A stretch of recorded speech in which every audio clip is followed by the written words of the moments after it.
Monday night game, and drop balls have been a problem for them all year. Los Angeles' young quarterback really hasn't played that well, but in defense of him is the fact that they've dropped a lot of balls on him. He's working in a brand new offense and a second-year player. That's awfully tough.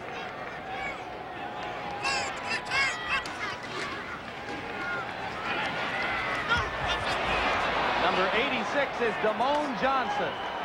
And the Rams have their second touchdown of the game.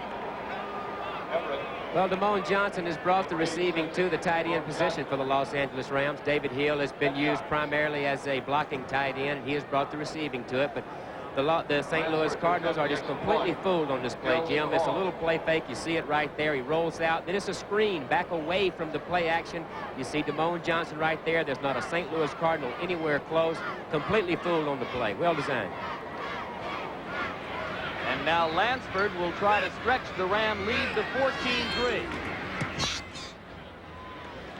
So it is an 11-point lead early for a Ram team which had gotten accustomed to falling behind. The good news for the Cardinals is that there are so few people here that the boos can't much be heard. NFL doubleheader action continues when the Giants meet Randall Cunningham and the Eagles, while the surprising Saints take on the 49ers. Coming up next. With the sun attempting to break through the cloud cover in St. Louis, the Los Angeles Rams have scored on their first two possessions to take a rare early game lead, 14-3 over the Cardinals. Mike Lansford prepares to kick it away.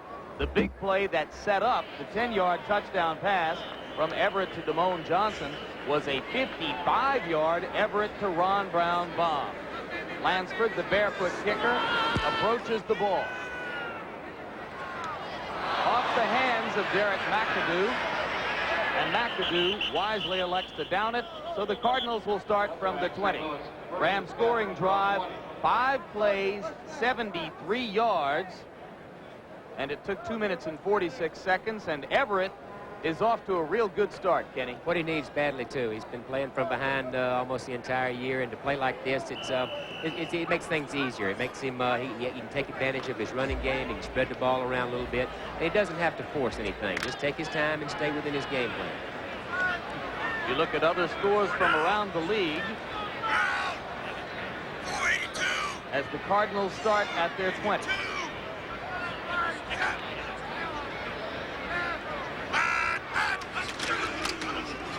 With Awalt in motion, Stump Mitchell is stacked up at the line of scrimmage, and the key there was that Awalt was unable to make a block against Mel Owens. That's the most important block of that type play. Anytime you sweep the strong side, you have your tight end, the most important block will be on the linebacker. Just get hooked up with him, ride him as far as you can to the sidelines, and let the back cut off. That time Mel Owens played the play really well, and Awalt's got to do a better job of blocking. Indeed, to this point, the rap against Awalt, to the degree you can rap a guy who's made 18 catches in 2 games, is that his run blocking could be better. Second down, 9. 3 and 8.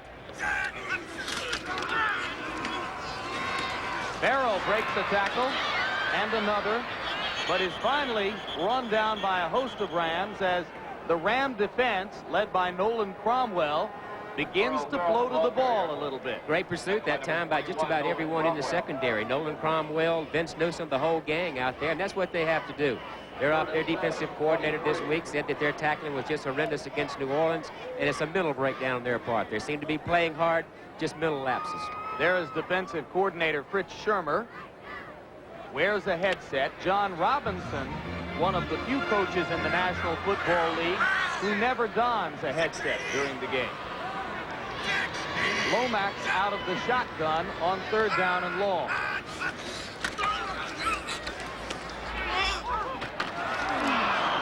Farrell was hit by Wilcher and Jerry Gray and coughed the ball up. Lomax pass from Farrell incomplete. Broken up by Wilcher. Here's a replay of it out of the shotgun, trying to find that little seam in there with Errol Farrell, number 31, coming out of the backfield. Only need 8 yards for a first down. You can bet that the Rams have worked on their tackling this past week after their performance against New Orleans. I think it's paid off. Good hit by Wilcher. Good hit by number 25. Jerry Gray, the 3rd-year man out of Texas. one of the few early draft choices to have stuck with the Rams in recent years. Greg Cater has been having a good year.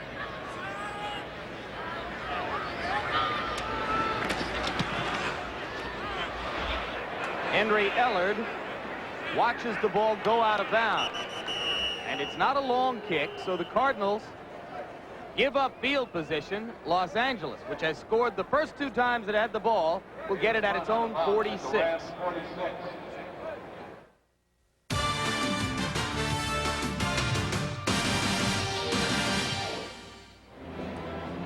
Well, there are plenty of good seats still available in Busch Stadium in St. Louis, and there will be all day.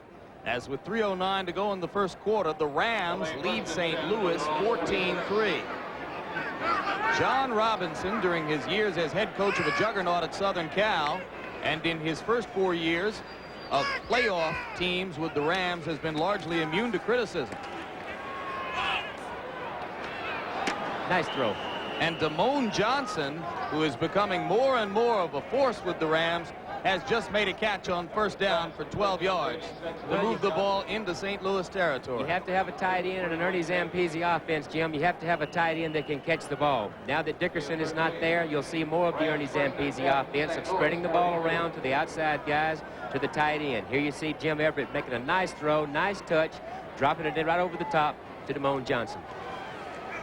Charles White on first down has the football and moves it across the Cardinal 40 before Colin Scotts made the stop. And Scotts getting demonstrative out there. First Australian-born player ever to play in the National Football League. Got his first start 2 weeks ago, and he gets all fired up when he does something good.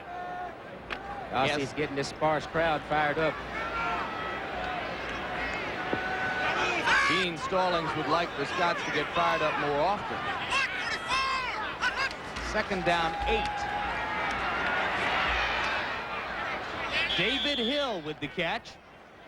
Anthony Bell made the stop for St. Louis. And now there is a big pileup back where Everett released the football. A little pushing and shoving. Number 78 is Freddie Joe Nunn. Freddie Joe Nunn, Jackie Slater exchanging pleasantries. That's right. I see Buffalo on top of Cleveland. Yeah, 7-3. Detroit leading Washington. There's a good look at Stallings. 2 or 3 defensive players away, I think, from becoming a fairly consistent team. Playing well on offense, their defense has been the problem. It is third down now, 2 yards to go.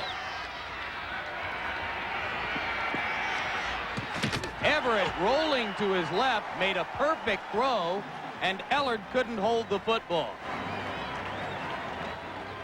Jim, I think we're seeing the Ernie Zampese offense better in this game than we have in any game the Rams have done because of Dickerson is not here. I think they've had a clash of philosophies, trying to please Dickerson with keeping the ball in his hands enough. And here you see they're using a sprint out type thing. They've used a reverse type screen. They've thrown the ball to both of their tight ends. They've thrown the ball now to both of their wide receivers. That's the Ernie Zampese offense. Spread the ball around. You couldn't do that with Dickerson. Zampese, of course, the celebrated new offensive coordinator, brought up the coast from San Diego to make the pass a part of the Ram offense. Now they go for a first down on 4th and 2. White. Short. Cardinals make a big play on defense. Anthony Bell was there, and Bob Clasby was there, and Robinson is frustrated. Well, they just get whipped on the offensive line. Dennis Harrah, Doug Smith, Jackie Slater, Bob Clasby, Freddie Joe Nunn just stack things up right there on top of it. Teams that are 1-7 can go for 4th and 2s.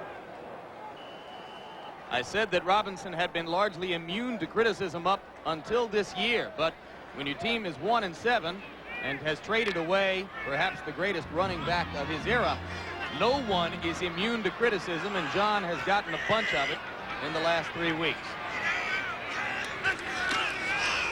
On 1st and 10 for the Cardinals, Lomax finds a lonely Stump Mitchell in the flat for a first down across the 45. Jerry Gray finally got there for the Rams. That's the thing that speed like Roy Green has. Everybody drops back into those hook zones and those deep end areas that they've hit earlier, and that leaves Stump Mitchell and the tight end out in the flats all alone. That great speed can do a lot of things for you. Green is still in the game.